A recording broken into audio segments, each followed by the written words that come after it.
Listo. Bueno, muy buenas tardes, bienvenidos. Vamos a dar inicio al último encuentro del año del Seminario de Derecho, Política y Sociedad en el Mundo Contemporáneo. Hoy el tema que vamos a tratar es Religión y Estado de Derecho, reflexiones a partir de la obra de Ernst Bokenforde.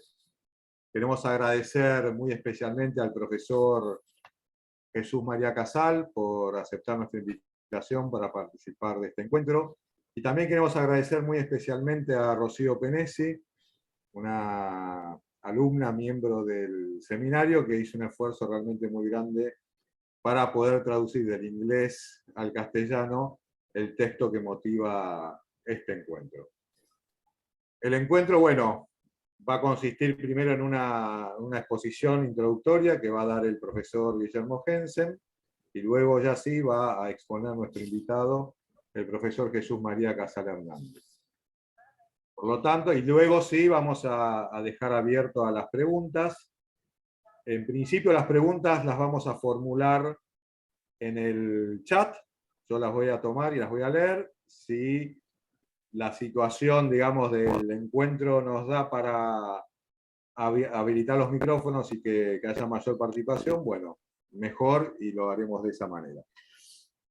Entonces, presento al profesor Guillermo Jensen, primero, que es abogado de la Universidad Católica de Santiago del Estero, magíster en Ciencia Política y Sociología por la Flaxo, doctor en Derecho por la UBA, docente de grado y posgrado en distintas universidades, como la nuestra, acá en la USAL, en la UBA, en la Universidad Nacional de Santiago del Estero, y que es el director de este seminario permanente y director también del Instituto de Investigación de la Facultad de Ciencias Jurídicas de la Universidad de El Salvador, y que se especializa en historia conceptual, teoría, democracia, y la teoría de la democracia y la religión en la esfera pública.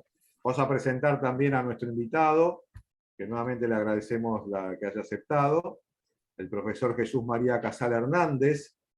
Es profesor de Derecho Constitucional y decano de la Facultad de Derecho de la Universidad Católica Andrés Bello, Caracas, Venezuela, miembro de número de la Academia de Ciencias Políticas y Sociales de Venezuela, miembro del Grupo de Estudios sobre Justicia Constitucional y Derechos Fundamentales del programa Estado de Derecho para América Latina de la Fundación Konrad Adenauer, premio Georg Foster de Investigación de la Fundación Alexander von Humboldt. Así que, ya finalizando esta introducción, le cedo la palabra al profesor Guillermo Jensen y comenzamos con el encuentro. Bueno, Perdón. Les pido a todos que cierren el micrófono mientras los expositores hacen su disertación. Muchas gracias. Bueno, muchas gracias, Juan Bautista. Bueno, muchas gracias a todos por estar en este último encuentro. Este que es el último encuentro del seminario del año 2022. Ha sido, debo decirlo, un año intenso en el seminario. Hemos enfocado una variedad de cuestiones, desde autores y disciplinas diferentes. Hemos contado con la participación de destacadísimos intelectuales, que con gran generosidad y capacidad han contribuido a iluminar algunos de los más estructurales desafíos del mundo actual, apoyados en teorías, propuestas y reflexiones vinculadas, en algunos casos, a alguna tradición religiosa. Este es un rasgo habitual del seminario, pero este año lo hemos abordado de una manera mucho más explícita. No puedo más que agradecer a todos los expositores y expositoras y a los comentadores que nos acompañaron este año, así como a los participantes, ¿no? de estas tertulias. Bueno, sin más rodeos, para ser cortos, lo que vengo a proponerles hoy, en diálogo con el estimado profesor Jesús María Casal, es que traigamos a la reflexión del presente el famoso dictum que pronunciara en 1967 el jurista alemán Ernst Bokenforde, el cual sostenía que el Estado constitucional, liberal y laico vive de supuestos que él mismo no puede garantizar. El texto que elegimos como base para este encuentro es una versión revisada del escrito de 1967, publicada en el año 2007, donde Bokenforde actualiza su pensamiento y lo lanza, por así decirlo, hacia el siglo XXI. Entiendo que es relevante recuperar esta línea de reflexión, puesto que hace visible un rasgo fundamental de todo orden constitucional, particularmente de uno liberal, que es su dependencia de una cierta cultura, de un ethos que le es previo y que al final del día la sustenta. Y la cultura, la de la cancelación, la del descarte, la del antagonismo permanente, está en el centro de las tensiones que padecen los órdenes constitucionales actualmente. Voy a hacer primero un breve diagnóstico. Es común escuchar y leer hoy que las democracias constitucionales modernas padecen lo que algunos teóricos han denominado el fenómeno de la erosión democrática. Muy brevemente, esta erosión se caracteriza porque ya no son golpes de Estado impulsados por militares externos al sistema, sino movimientos y líderes políticos elegidos mediante mecanismos constitucionalmente establecidos, los que tensionan contra el orden constitucional vigente en muchos países de Occidente. El fenómeno de la erosión democrática no es exclusivo de países periféricos o subdesarrollados, sino que se ha asentado en el centro del sistema político de países europeos y en los Estados Unidos. Mucho se ha escrito y dicho sobre este fenómeno, así que aquí solo quiero enunciarlo. Quiero sí resaltar una característica particular de este fenómeno. Los procesos que erosionan las democracias, sean motorizados por líderes de derecha o de izquierda, comparten algunos rasgos bastante nítidos. En primer lugar, se apalancan sociológicamente a partir de un contexto de fragmentación y polarización social creciente, de auge de ideologías de la diferencia y en el marco del declive de las filosofías de la igualdad. Ante ese contexto social se ven florecer discursos, filosofías y acciones que buscan aglutinar a partir de la confrontación y la polarización permanente. El efecto de este proceso es el debilitamiento de ciertos acuerdos sociales básicos que hicieron posible los órdenes constitucionales occidentales de posguerra. La lógica particularista de la polarización permanente agrieta las sociedades, agiganta la incomunicación entre quienes piensan diferente y debilita los lazos comunes entre personas y culturas. La convivencia pacífica, en torno de lealtades compartidas, a la ley, por ejemplo, comienzan a estar en entredicho. Me parece relevante destacar la dimensión sociocultural de esta erosión. Por eso, antes que pensar en cambiar gobernantes, leyes o instituciones, quizás sea necesario reflexionar sobre los presupuestos que sustentan nuestra propia cultura constitucional democrática, hoy en tensión. No me voy a detener a analizar las causas de este estado de cosas social, que excedería en mucho esta intervención. Solo deseo mencionar que esta situación tiene una dimensión global y que en muchos países el escepticismo para con las instituciones constitucionales, el desacople entre expectativas y funcionamiento real, ha llevado a que algunos autores, como Fernando Atria, afirmen que hoy vivimos bajo ideas muertas. La hipótesis de Bokenforde, que vamos a hacer nuestra, es que, para la vigencia de un orden constitucional en el siglo XXI, la cultura en general y las tradiciones religiosas, como parte de esa cultura en particular, no son irrelevantes. En 1967, Bokenforde anunció su célebre dictum, el cual sostiene que el Estado constitucional, moderno, liberal y secular, se sustenta en presupuestos que él mismo no puede garantizar. Muy por el contrario, la vida civilizada, el respeto por la legitimidad democrática y el Estado de Derecho se alimentan del arduo encuentro y convivencia pacífica entre la tradición religiosa judeo-cristiana y la tradición ilustrada secular. El Estado constitucional de posguerra no había producido esas tradiciones. Las mismas ya estaban ahí, y este solo podía cuidarlas defendiendo la libertad, particularmente la libertad religiosa, que las hacía florecer y desarrollarse.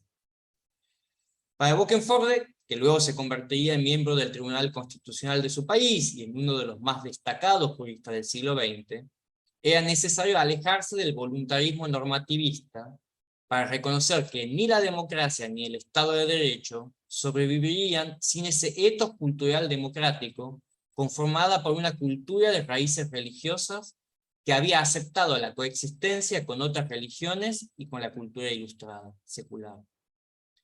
Había sido también el encuentro entre tradiciones, antes que los diseños constitucionales en abstracto, los que habían convertido a gran parte de los países europeos de posguerra en estados constitucionales con libertades garantizadas y democracia material.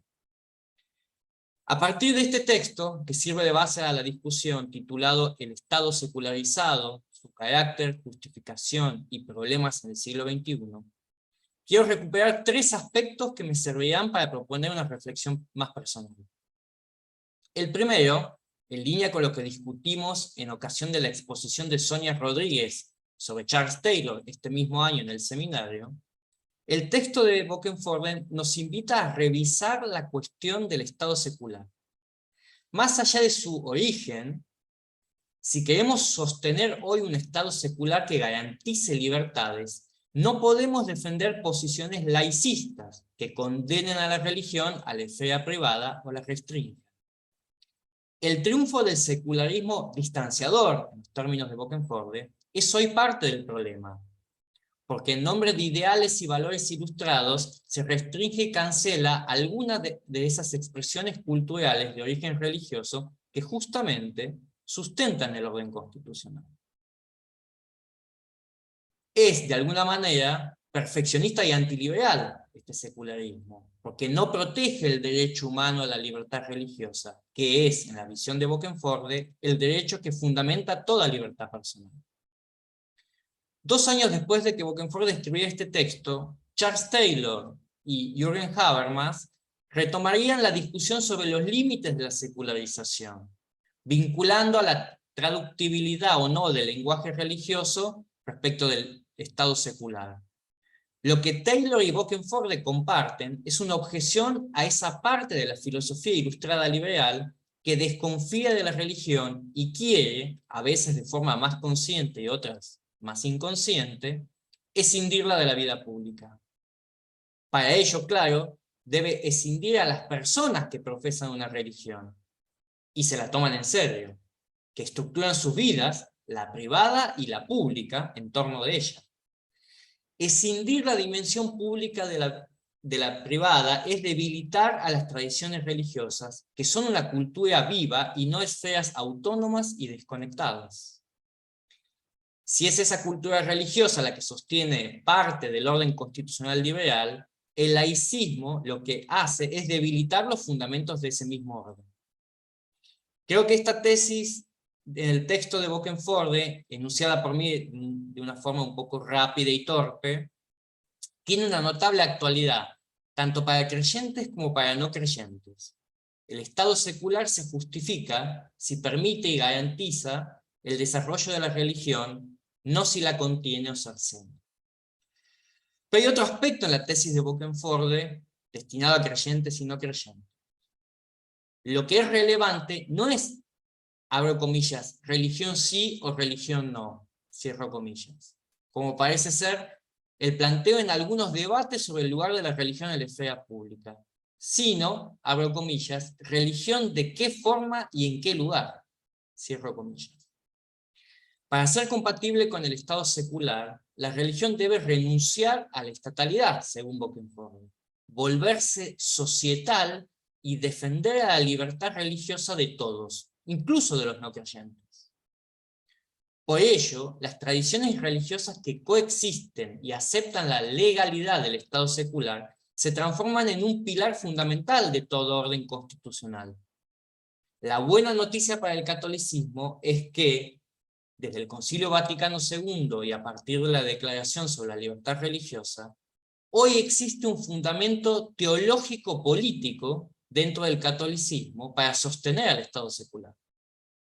La libertad religiosa ya no es solo un hecho externo reconocido, sino un fundamento de la dignidad de la persona humana. Su defensa y protección es ahora para los católicos una obligación y no una mera opción de tolerancia. Esta cuestión suele ser menospreciada, particularmente dentro del pensamiento católico. El lugar del catolicismo en esa cultura occidental de posguerra se ha vuelto central a la hora de favorecer la construcción de ese ethos común, esa homogeneidad relativa de la que habla Bokenforde. El acuerdo entre quienes consideran que la libertad religiosa es constitutiva de la dignidad humana. Repito, aquí hay un logro teológico que tiene impacto político. Al aceptar al Concilio Vaticano II la libertad religiosa, cesar en la condena a las otras religiones y abrirse al diálogo con la Ilustración, la Iglesia Católica inició un camino de coexistencia con otras religiones y diálogo con la tradición ilustrada secular, que hace posible una cultura de la convivencia en la diferencia. Las encíclicas Laudato Si del 2015 y Fratelli Tutti del 2020 de Francisco, escritas en diálogo abierto y visible con la tradición cristiana ortodoxa y con el Islam, ejemplifican muy bien lo primero. El diálogo entre Jürgen Habermas y el entonces cardenal Joseph Ratzinger en 2005, lo segundo. Es justamente al inicio del diálogo entre Habermas y Ratzinger que el teórico social alemán recuperó el dictum de Bokenforde. En esa ocasión sostuvo que la democracia constitucional de los países europeos estaba fatigándose, año 2005, recordemos, pues la creciente tendencia hacia el individualismo había transformado a muchos ciudadanos pertenecientes a sociedades liberales, prósperas y pacíficas en, cito, mónadas aisladas, guiadas por su propio interés, que utilizan su derecho subjetivo como armas las unas contra las otras. Fin de la cita.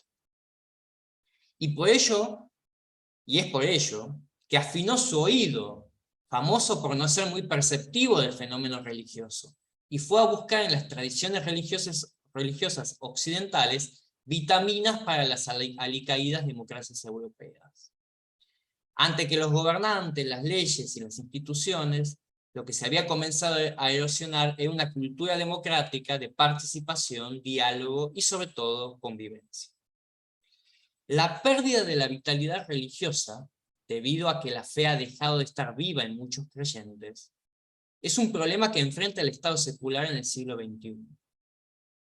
Sumado al pluralismo religioso y a las diferentes culturas provenientes de migraciones, Bokenforde percibía en su momento un desafío para el porvenir constitucional. Quiero detenerme brevemente en esto, porque ninguno de estos aspectos suele ser abordado como problema. De hecho, por el contrario, suelen tener muy buena prensa: el pluralismo, las migraciones y la diversidad cultural. Lo de Bokenforde en este punto es provocador. ¿Por qué? Porque es un problema la falta de vitalidad religiosa, ya que el Estado secular solo puede favorecer las condiciones para que la fe exista, pero no puede obligar ni asegurar su existencia. Y este es indirectamente un problema para los no creyentes también, porque lo que se debilita es la cultura que sostiene el orden constitucional. Pero claro, la responsabilidad más importante es para los creyentes, de cómo enfrentar la paradoja de un tiempo en el cual el catolicismo dejó de combatir a la modernidad, casi 2 siglos después, para terminar en algunos aspectos mundanizándose, secularizándose en el sentido de irse privatizando y aligerando en sus convicciones religiosas. Este es un punto que me parece el texto de Bokenforde no desarrolla y que valdría la pena pensar. El pluralismo religioso, por su parte, es un problema porque algo que no está dicho explícitamente en el texto de Bokenforde resulta evidente. Él remite a la tradición judeo-cristiana europea. Es esa tradición la que provee la cultura que, al defender la libertad religiosa y aceptar la legalidad del Estado secular, lo sostiene. No el Islam, no el budismo, De hecho, en el texto hay un área de época respecto a los atentados del 11 de septiembre, y en el 2007, particularmente en Europa, ya el tema del Islam está sobrevolando el texto. La homogeneidad relativa que postula Bokenforde se apoya en el entendimiento implícito de que luteranos, católicos, judíos e ilustrados seculares comparten más de lo que son capaces de reconocer. Para decirlo sin eufemismos, esa es la cultura occidental, y es la cultura occidental la que sustenta el orden constitucional.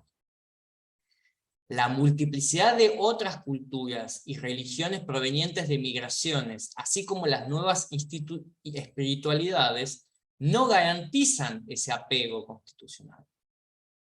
No toda tradición religiosa da lo mismo a la hora de conformar esa homogeneidad relativa respecto de las libertades religiosas y el apego a la legalidad secular.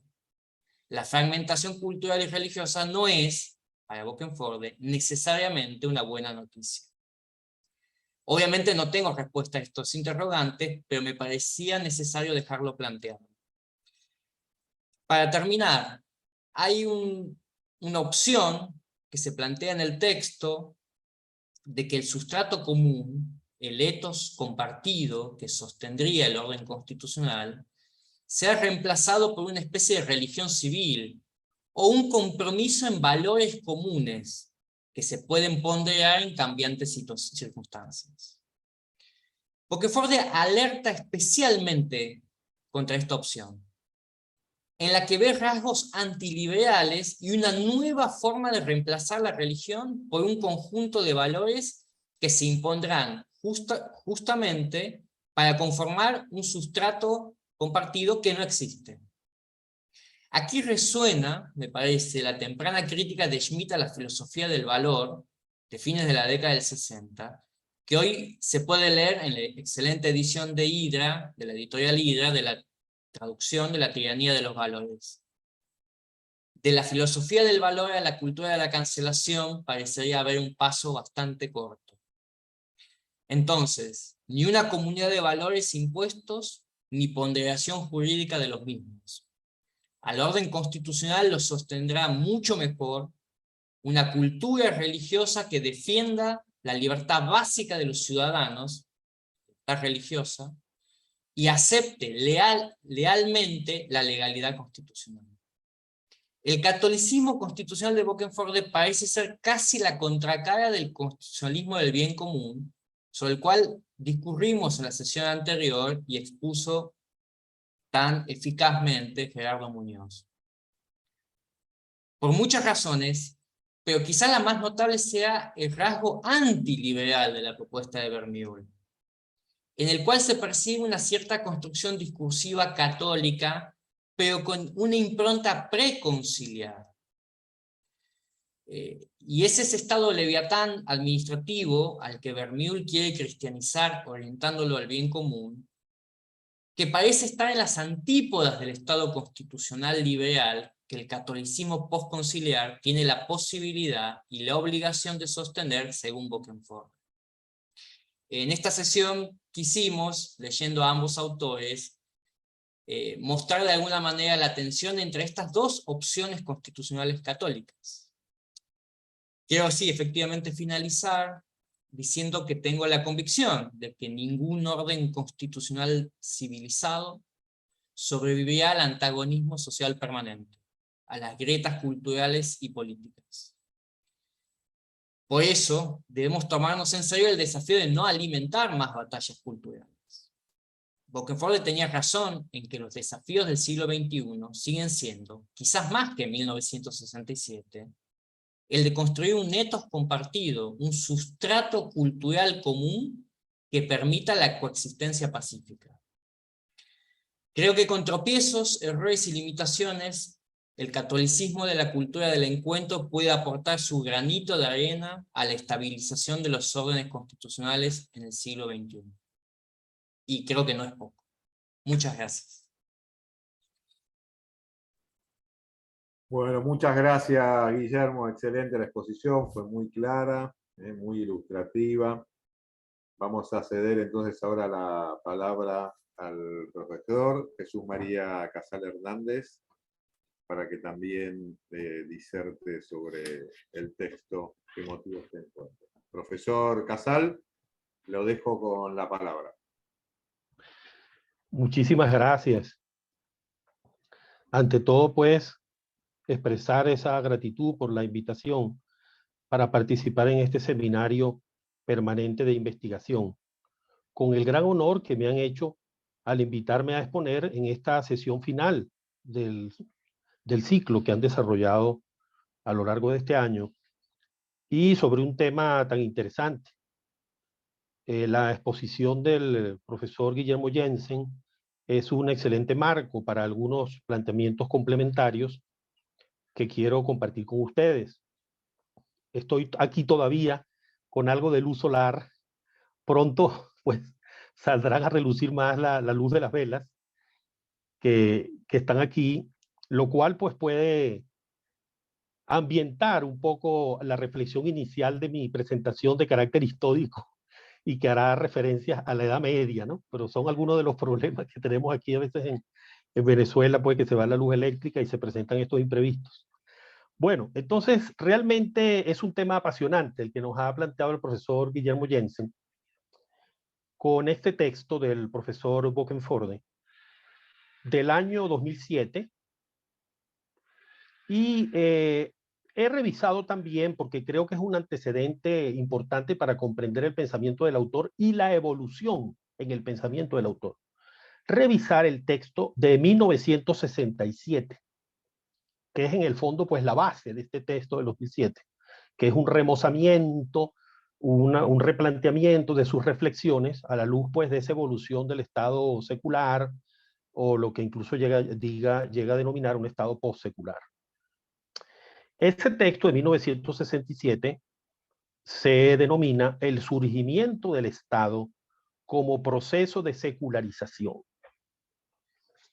Y aquí entonces, en síntesis, porque es un relato histórico muy interesante, con muchos detalles, en definitiva lo que se plantea es que una perspectiva que muchas veces no tenemos presente cuando estudiamos la historia del Estado, la formación del Estado, el tránsito de la Edad Media a la Edad Moderna, es lo importante que fue en la formación del Estado ese proceso de secularización.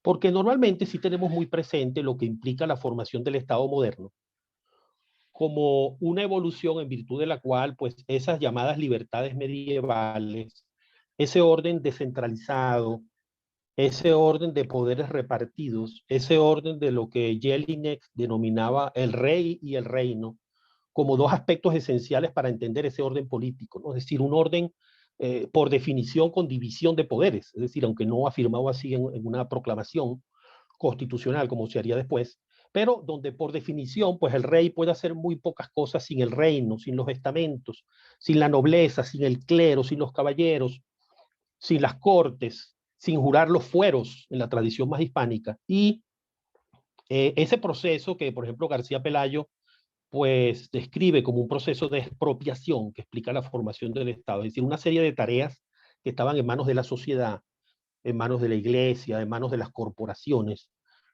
con ciudades que podían obtener ciertas libertades, con un poder además descentralizado en el marco del Sacro Imperio Romano Germánico, ¿no? Entre los principados, los arzobispados, el emperador. Entonces, en todo ese orden plural, rey.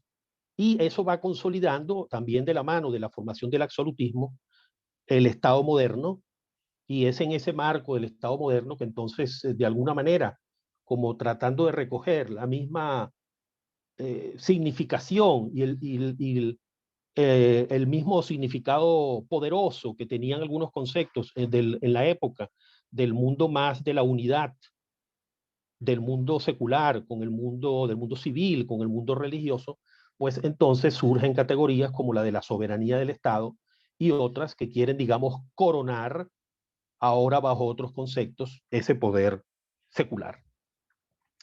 Y allí están trabajos, pues, en términos comparativos muy interesantes como los de justamente García Pelayo, uno de ellos, El Reino de Dios, arquetipo político. Bueno, entonces, Ciertamente, en ese proceso surge el Estado, pero lo que trata de plantear allí, pues, creo que lo demuestra Bokenforde, es que no podría entenderse esa formación del Estado sin considerar lo que fue la controversia de las investiduras, lo que fue la separación de esos dos mundos, el mundo político, el mundo, digamos, civil, secular, por un lado, por otro, el mundo religioso, mientras que antes de esta separación, pues teníamos un mundo político y religioso unificado, en el cual pues era inconcebible plantear los temas del orden civil, del orden terreno, sin considerar los elementos religiosos. Y frente a esos antecedentes, entonces va más bien a producirse con ese punto de partida para un largo proceso, a partir de la controversia de las investiduras y de su resolución, pues más bien mundos paralelos, aunque no incomunicados, efectivamente, como es parte también la tesis de Bokenforde. Y aquí viene entonces ya desde el 67 la gran pregunta que plantea Bokenforde: ¿cómo vivir en un orden político unificado cuando ya no está la religión como fuerza centrípeta, como fuerza aglutinadora, que antes era no una fuerza externa ni siquiera, sino era la columna vertebral del propio orden político? Y hay un proceso histórico donde están de por medio las guerras de religión que conducen finalmente a reconocer la libertad religiosa, sobre todo en conexión con lo que se establece ya como deber del Estado en ese momento y de los gobernantes, la garantía de la paz, garantizar la paz. Era en el fondo una humanidad pues cansada, ¿no?, de haber querido imponer determinada religión con el poder coactivo, y ante el fracaso pues de esos intentos, entonces un poco bajo esa debilidad y bajo el fracaso se termina reconociendo la libertad religiosa, que surge como pieza fundamental para el reconocimiento de los derechos humanos. Y allí se formula entonces ese importante dictum que ya mencionaba el profesor Jensen: el Estado liberal secularizado vive de condiciones que él mismo. El propio Bokenforde, pues ya en el trabajo el trabajo más reciente que estamos analizando en esta sesión de manera especial, al referirse al Estado secularizado, a su carácter, a su justificación, a sus problemas en el siglo XXI, retoma esos problemas bajo una perspectiva que es ligeramente diferente. Por ejemplo, en 1967 planteaba de lleno Bokenforde el problema de la falta de homogeneidad. No matizaba tanto como ahora, ¿no?, de la relativa homogeneidad.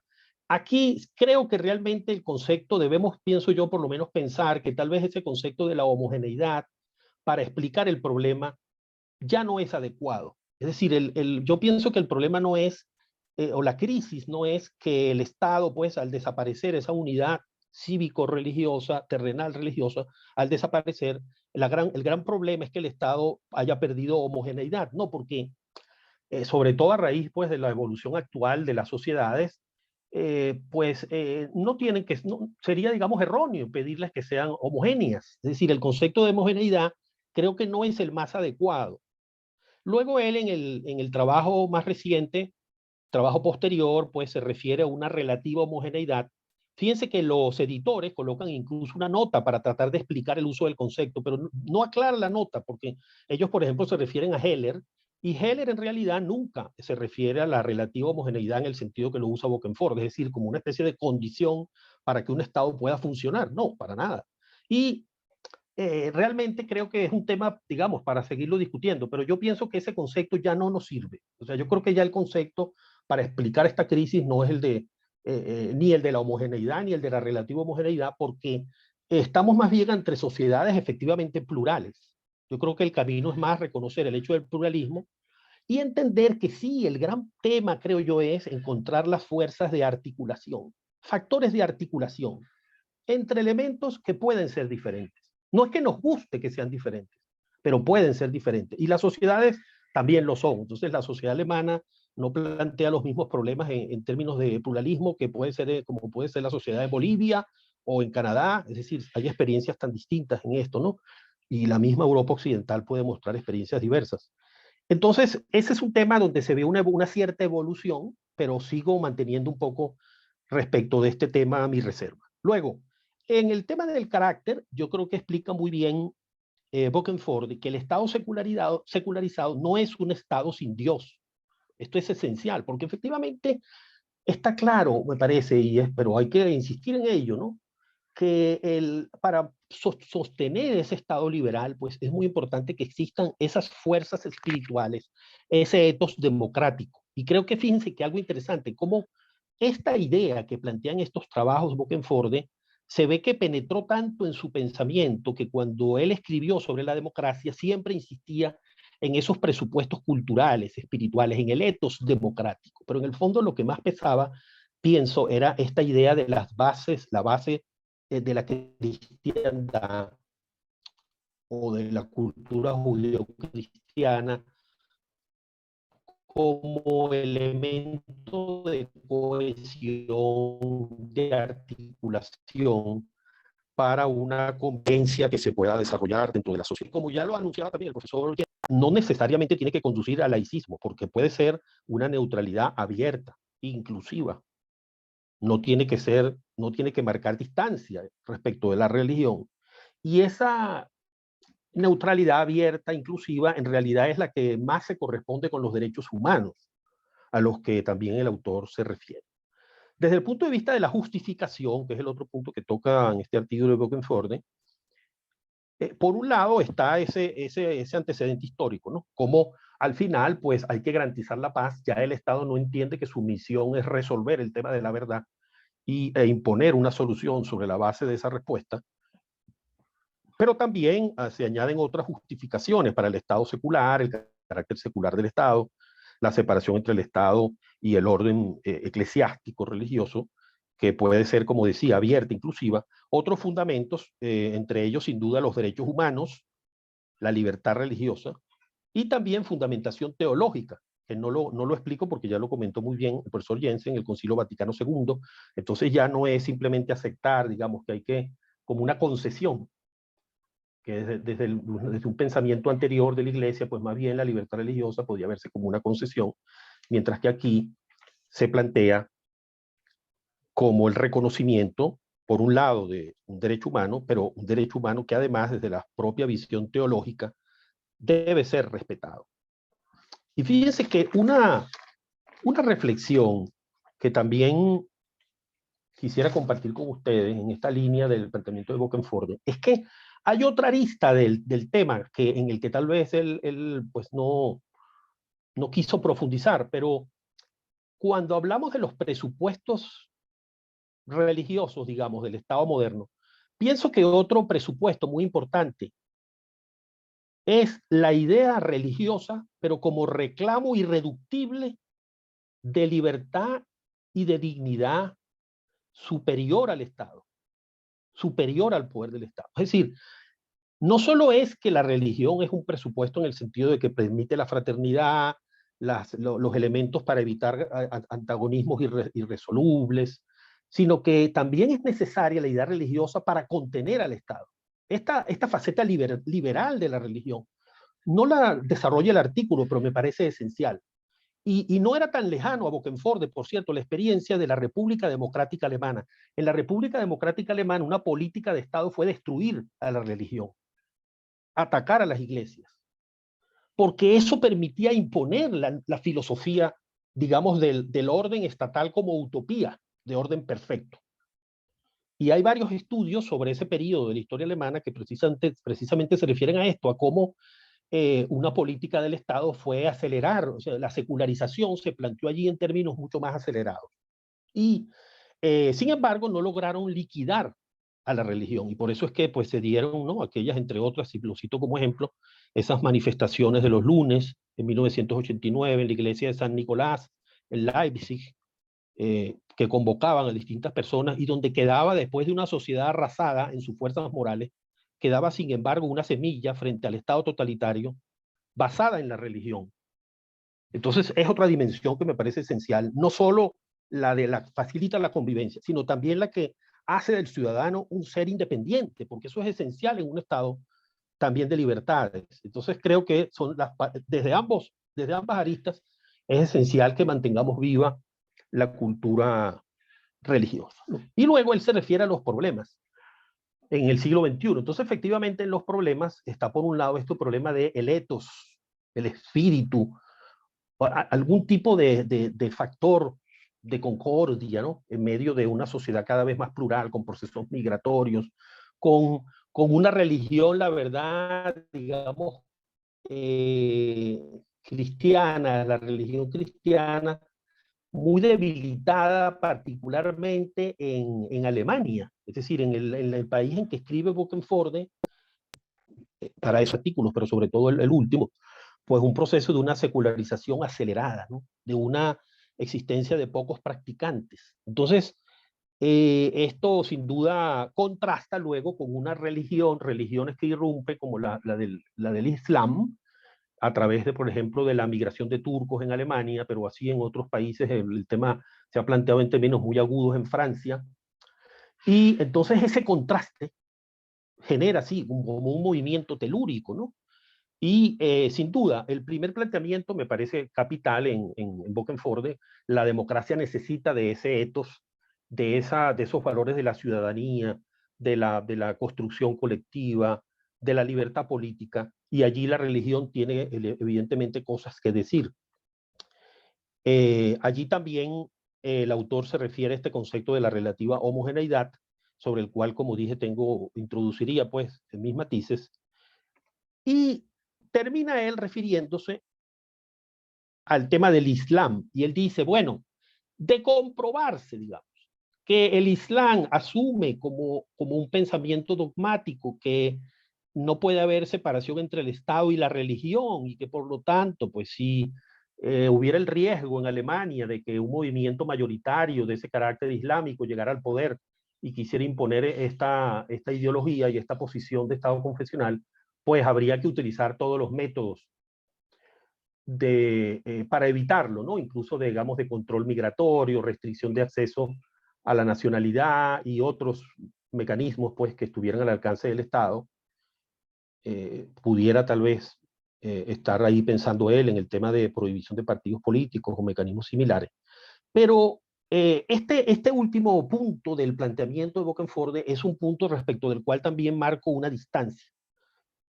distancia, sobre todo por la forma en que se enuncia al final de su artículo, cuando él dice, bueno, si hay un cierto escepticismo respecto de que realmente la religión, el Islam, entienda la separación iglesia-estado, si hay un cierto escepticismo, pues entonces pienso que debe como activarse toda esta batería defensiva, ¿no?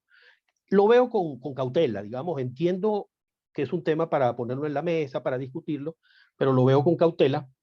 En definitiva, pues ya para concluir, me parece que es un trabajo sin duda brillante y magnífico, pues realmente también recomiendo mucho el trabajo de 1967 porque nos permite ver con gran claridad esa importancia de la separación del orden político respecto del orden religioso como momento germinal del Estado moderno, y que permite también entender mejor por qué tan importantes eran en ese momento los derechos humanos, ¿no? Porque ese Estado que se instala ahí ya un poco como monstruo, desgajado pues del orden religioso, entonces ese Estado que llegó a ser absoluto, pues había que contenerlo a través del reconocimiento de esos derechos, nada más y nada menos que fundamentados en la naturaleza del ser humano, es decir, un concepto preestatal, y que la razón de ser del Estado en ese pensamiento ilustrado pues sería precisamente garantizar estos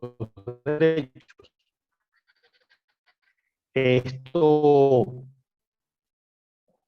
pues es un tema importante, y en el segundo trabajo es sin duda también entender todos estos, sin duda como la religión sigue siendo un tema. La religión está más viva, está más presente, me refiero en Latinoamérica, ¿no? Veo yo también en mi país, en Venezuela, más presente en muchas obras sociales, en muchas iniciativas comunitarias. Entonces, eso también es como una sal, ¿no? como un poco usando esa expresión evangélica, ¿no? Hay que poner sal en la tierra, ¿no? Entonces, esa sal viene mucho también de una inspiración religiosa que no siempre se asume expresamente, pero que anima estas iniciativas de solidaridad, de encuentro, que a veces también, como decía, y es lo que nos está tocando ahora a nosotros, pues se traduce también en una llama que ilumina la defensa de la libertad en un contexto en el cual no vamos a encontrar en el Estado ningún apoyo para sostenerla. Muchas gracias. Muchísimas gracias, profesor Casal, por su excelente exposición. La verdad que brillante, muy interesante los matices que ha señalado del texto de Bokenforde. Vamos a pasar ahora a las preguntas. Si quieren ir formulándolas en el chat para que podamos leerlas y que los disertantes, el profesor Jensen y Casal, las puedan responder.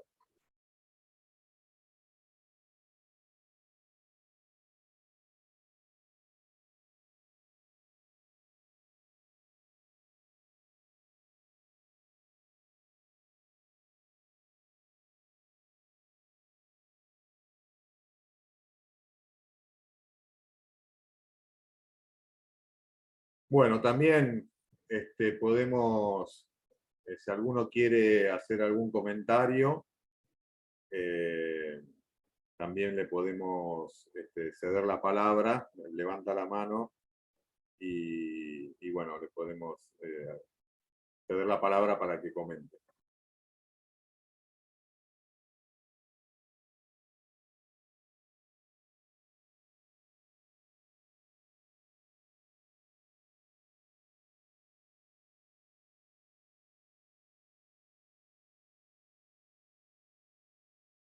Perdón, Juan Bautista, yo quería simplemente agregar, mientras vienen las participaciones, un dato importante a partir de lo que dijo el profesor Casal, que es algo bastante lateral, que tiene que ver, es lateral pero no tanto, que tiene que ver con el personaje. Bokenforde, además de ser un jurista y quizás ha sido un teórico de la democracia también, un juez constitucional y una serie de cuestiones, desde muy joven y sus primeros escritos ha estado involucrado en las discusiones del Concilio Vaticano II, de forma más indirecta a partir de las discusiones del catolicismo alemán, ¿no? De la década del 50 y del 60. Y ya de joven intervino muy fuertemente, y quizás es poco conocido, pero me parece un dato interesante. Él con el entonces joven teólogo Joseph Ratzinger, hasta con el Papa Benedicto XVI, o sea, durante casi 40 años, tuvo un intercambio epistolar, discusiones públicas, muy interesante, ¿no? Incluso como quizás ahí sí, como dato anecdótico más, es el hermano de Bokenforde fue teólogo, fue asistente de Ratzinger en el Münster durante un par de años. Entonces, digo, ahí hay algo donde Bokenforde, cuando habla de esto, no es que llegó a la teoría de la secularización como caído de un árbol o por una moda académica, sino que él está inserto en esos debates casi al mismo tiempo, incluso antes de que desarrolla su carrera como jurista, ¿no? Me parecía importante poner ese matiz porque, como dijo el profesor Casal, el texto del 67 es muy impresionante, es muy joven Bokenforde cuando lo escribe, y es imposible que alguien escriba un texto así sin estar inmerso, además de tener cualidades, sin estar inmerso en esos debates, ¿no? Así que bueno, quería un poco poner ese matiz de por qué Bokenforde es relevante. Y la otra cuestión que se nos pasó un poco es que, yo la mencioné al pasar, pero también el profesor Casal, es que el dictum de Bokenforde es el centro de la discusión el diálogo entre Habermas y Ratzinger en el año 2005. El diálogo entre ellos comienza con Habermas citando a Bokenford y pensando en los presupuestos culturales. Eso quería decir. Gracias.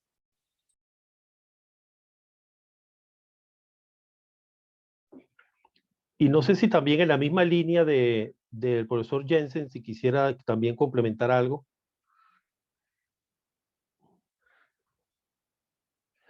Sí, Mira, exacto, porque es verdad que es bueno introducir los matices. Fíjese que algo también que quería destacar es que Bokenforde en el debate alemán ha sido gran defensor del respeto a los derechos de los musulmanes.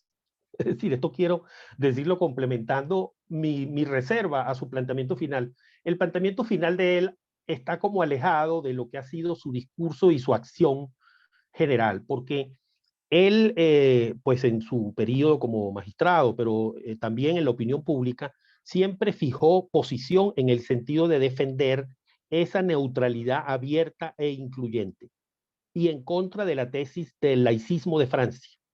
Y siempre planteaba que había que buscar soluciones equilibradas, armonizadoras, cuando se desató en Alemania también la discusión sobre el velo.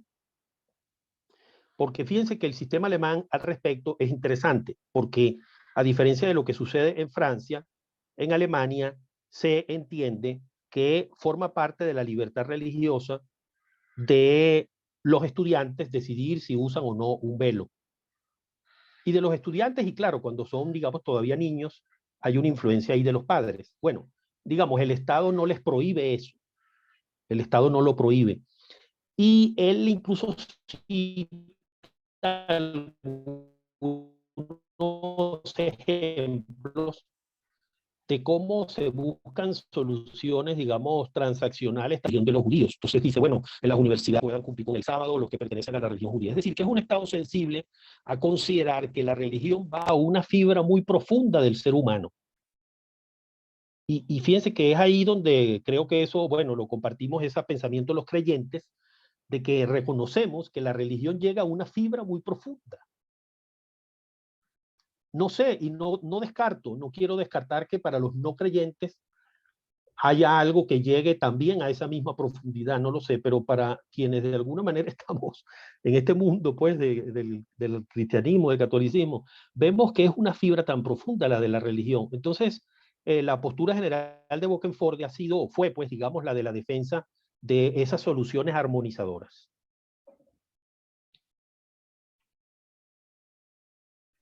muchas gracias. Ahí veo que hay un planteo de Gerardo Muñoz. Gerardo, te habilitamos el micrófono, que quizás sea más rico si lo haces verbalmente el comentario y el planteo.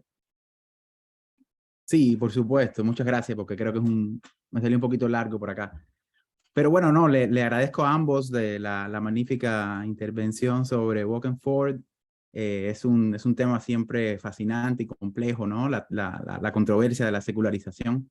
Y bueno, esto es una pregunta para ambos, pero como lo hemos conversado antes con Guillermo, te la lanzo, Guillermo, ¿no? Porque no la hemos conversado en este contexto, pero te quería preguntar si sabes si Bokenforde tenía alguna tesis o qué pensaba él en torno al principio subsidiario.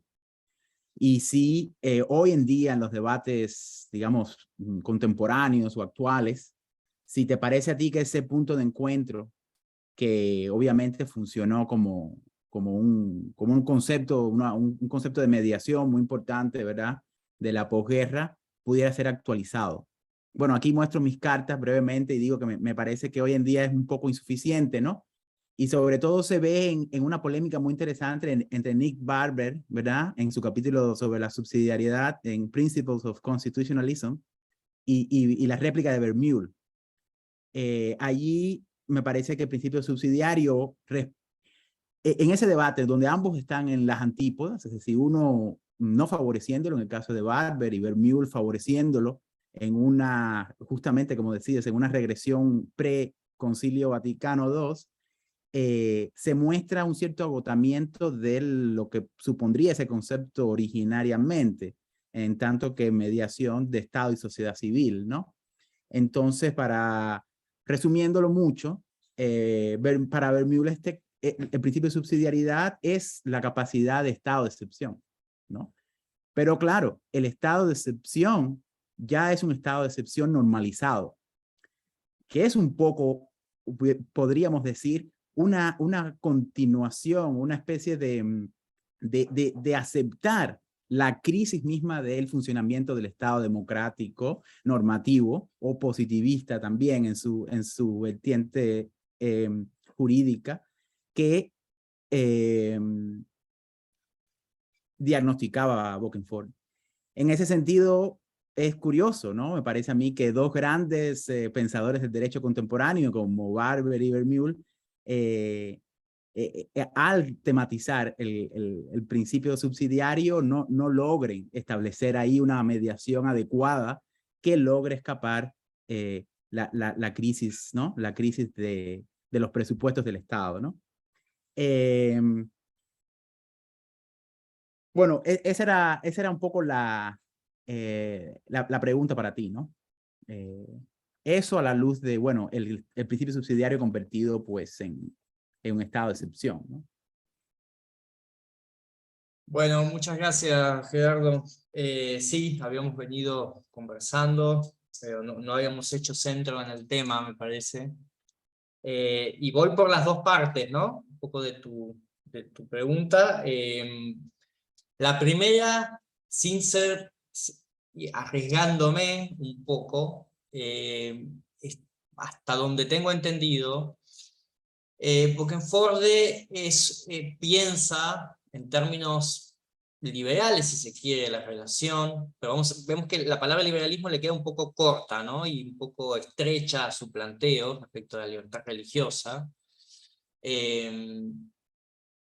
Pero el principio de subsidiariedad es básicamente algo que fue tomado por sus opositores políticos de la democracia cristiana en Alemania, y de un liberalismo católico, quizá más liberal que católico, en la vista del contexto del posconcilio, del inmediato posconcilio.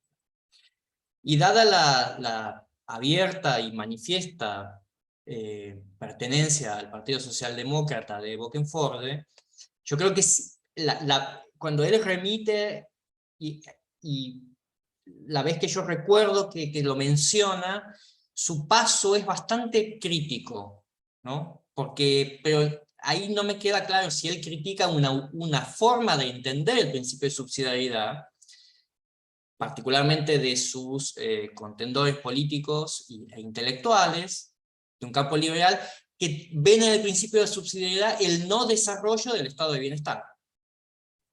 Entonces, la negación del estado de bienestar o del desarrollo de las condiciones materiales que hagan posible el ejercicio efectivo de los derechos, que es algo que Bokenforde veía como necesario, esta interpretación del principio de subsidiariedad es un arma contra esa idea que él va a defender, ¿no? Y en el mundo católico es muy minoritario la posición de Bokenforde. Pero digo, yo no encontré o no tengo referencia de que él se haya dedicado al principio de subsidiariedad con especial profundidad.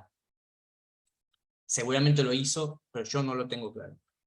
Y la segunda cuestión es que ahí lo que me parece es que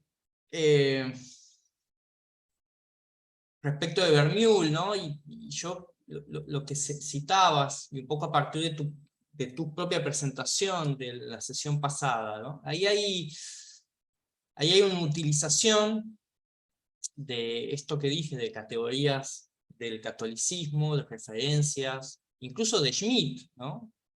Que no deja de ser sorprendente la forma en que Vermeulen y Bokenforde son católicos y schmittianos de forma tan diferentes, ¿no?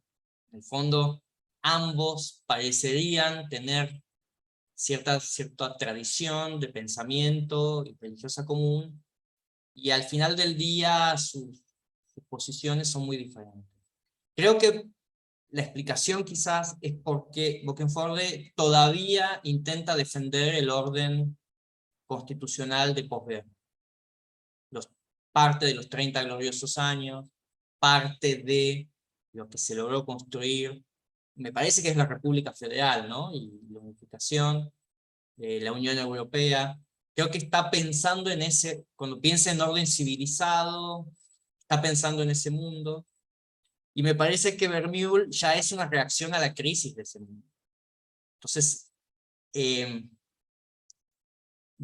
me da la sensación, para decirlo en forma quizás un poco torpe, pero que quede clara, de que Bokenforde es un bombero ante una legitimidad estatal constitucional que se incendia, intenta sostenerla, intenta argumentar para que se mantenga, intenta vincular en ese sentido las fuerzas religiosas fuertemente, y me parece que Vermeule está pensando en otra cosa, en que esto ya se prendió fuego y hay que ir por otra cosa, ¿no? Y que el estado de excepción se ha normalizado. Por eso también me parece muy interesante el cambio de énfasis, ¿no? En el fondo, las pocas limitaciones, aunque por supuesto que Vermeule no acepta que le digan que él no defiende los derechos, sino su énfasis en el bien por encima de la libertad individual, esa obsesión que tiene el pensamiento constitucional norteamericano para él, me parece que ahí hay un límite bastante claro, ¿no? Por eso yo no sé si es antiliberal o iliberal la posición de Vermeule, que me parece en ese sentido, orientada a estabilizar un orden que ya no va a poder volver a ser. Creería que para Vermeule lo de Bokenforde es de una etapa previa, y que aun cuando esté de acuerdo o no, es un tiempo que ya pasó, ¿no? Y ahí un poco la idea de hoy discutir a Bokenforde es, no sé si es tan bueno renunciar a eso, ¿no? Quizás todavía podemos defender de alguna manera, con todos sus limitaciones y problemas, un orden constitucional como una coexistencia pacífica donde la religión cumple un rol en ese sentido, ¿no? No sé si te respondí, pero por lo menos oriento mi reflexión hacia tus preguntas. Sí, no, y sobre todo me permito agregar algo muy breve, pero me parece que das en el clavo en lo último que dices, que el punto de partida ha cambiado. Y es así porque el catolicismo intelectual crítico del liberalismo contemporáneo en Estados Unidos, y sobre todo ahora que se debate y se conmemora, ¿no? La efeméride del concilio, ven al concilio como una entrega del catolicismo al liberalismo que estaría en ruina, ¿no?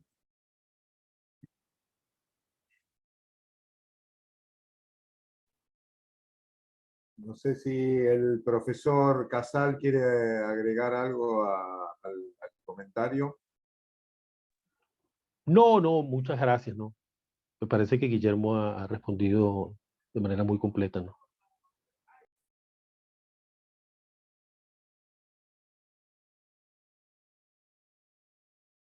Bueno, ¿algún otro comentario o pregunta?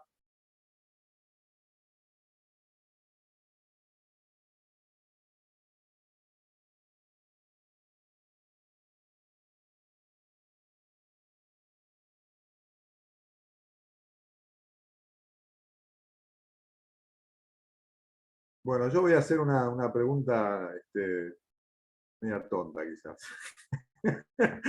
No, muy fino el debate. Digamos, a mí, yo no soy un gran conocedor del pensamiento de Vermeule.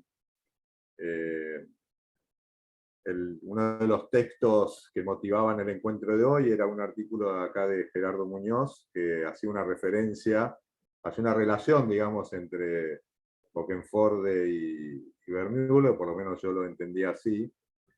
Y yo lo quería preguntar, dos cosas, digamos, dos reflexiones.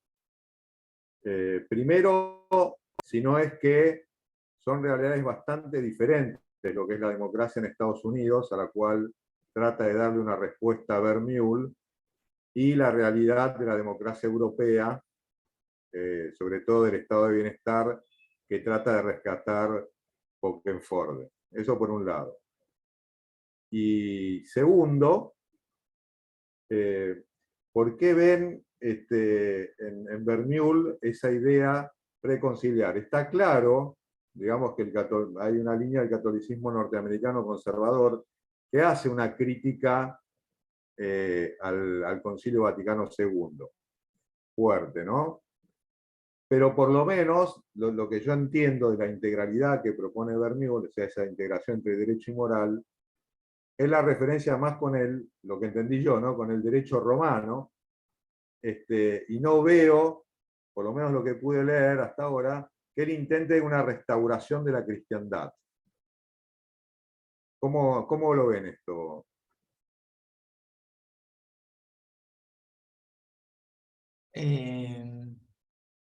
No sé, profesor Casal, ¿le parece que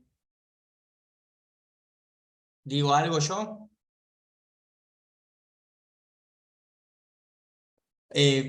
Bueno, me mando. Respecto de la segunda, empiezo por el final. Sí, a mí me parece que, ¿cómo decirlo? En Vermeule no hay una negación, digo, no es una posición de restauracionismo integrista, preconciliar, pero el sector cultural con el cual se referencia Vermeule y los ámbitos en los que él interactúa y parte de su pensamiento es de los que entienden que el concilio tuvo más sombras que luces. Sin ser negadores de todo, tuvo más sombras que luces. Y parte de esa sombra está en haber renunciado, quizás, a discursos más claros del bien, de lo bueno, de lo bello, lo correcto, en la esfera pública en nombre de una tradición católica.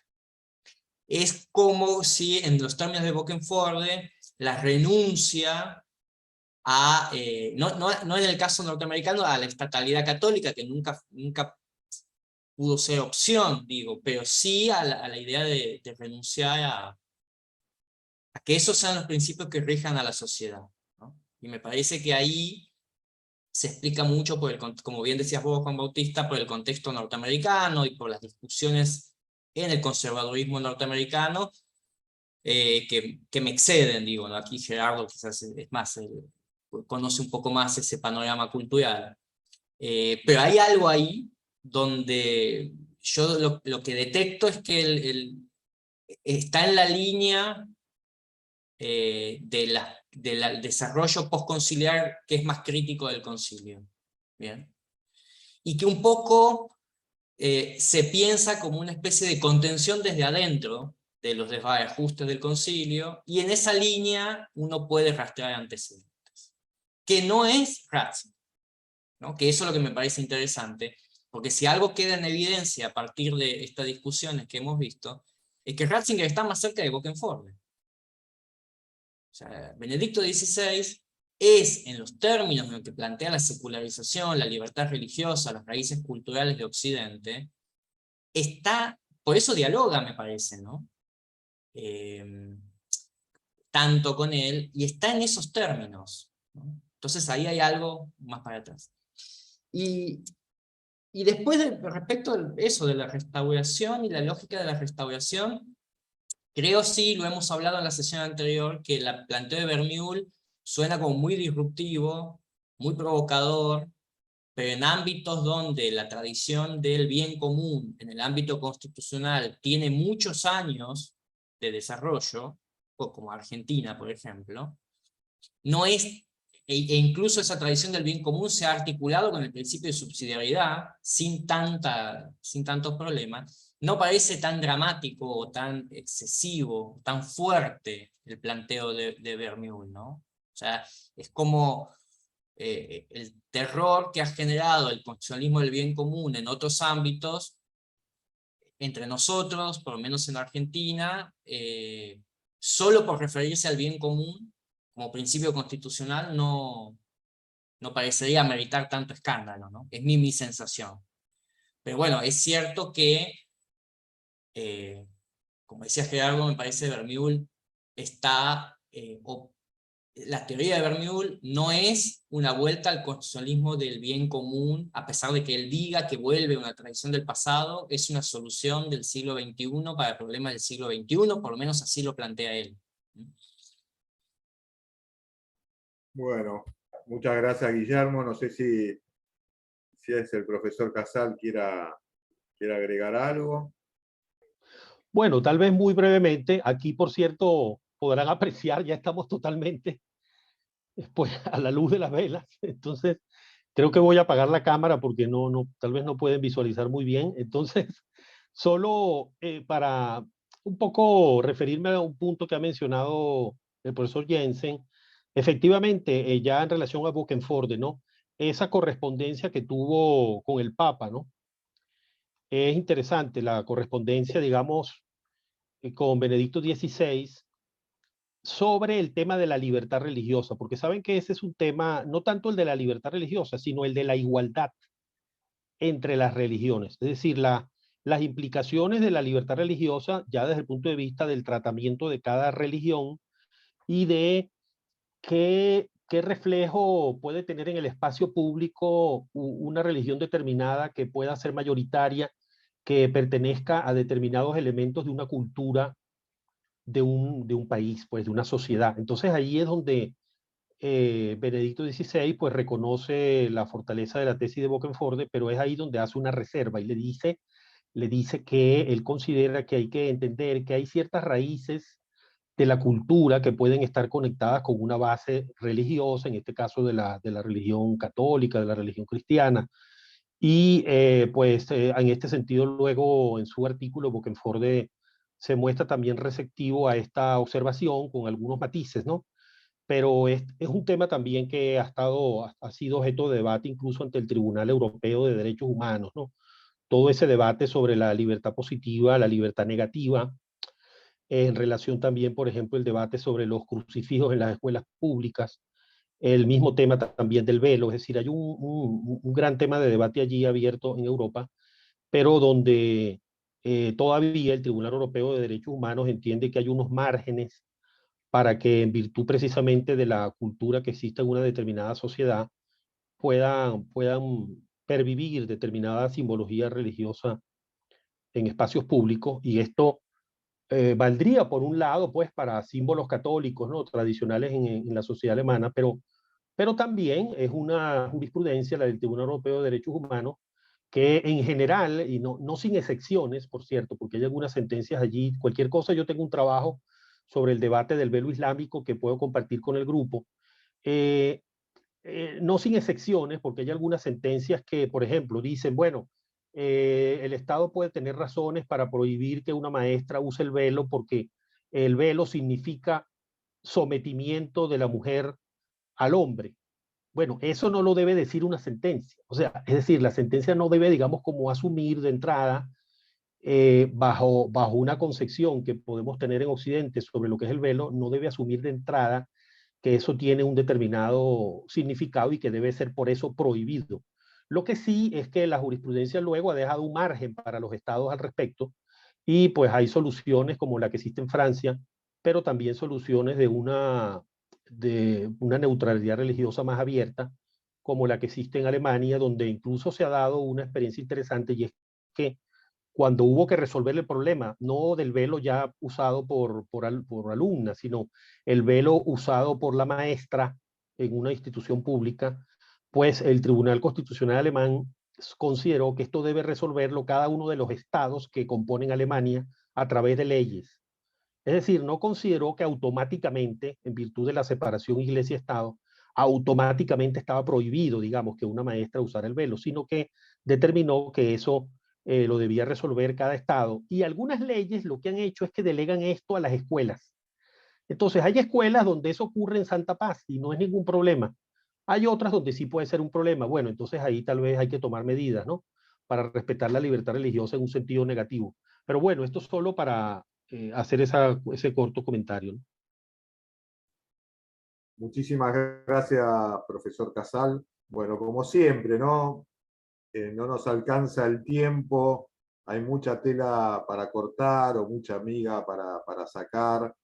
Yo me quedo en el tintero con, bueno, qué lugar ocupa realmente la búsqueda de la verdad, la búsqueda del bien en una sociedad, sabiendo, ¿no es cierto?, que hay distintos posicionamientos, pero si uno tiene que renunciar a eso o no, la cuestión del relativismo cultural o no, etcétera, etcétera. Bueno, me parece que hay muchos temas muy interesantes. Quiero nuevamente agradecer al profesor Casal por su exposición, por habernos acompañado en este encuentro, a Guillermo, que por más que es nuestro director, por su exposición, a todos los participantes, y nuevamente hacer una mención especial a Rocío Penesi, que con un esfuerzo muy grande tradujo el texto de Bokenforde del inglés al castellano para que nos sea más fácil su lectura. Así que bueno, nuevamente gracias a todos. Ya esto está grabado y lo subiremos a nuestro canal de YouTube para que lo puedan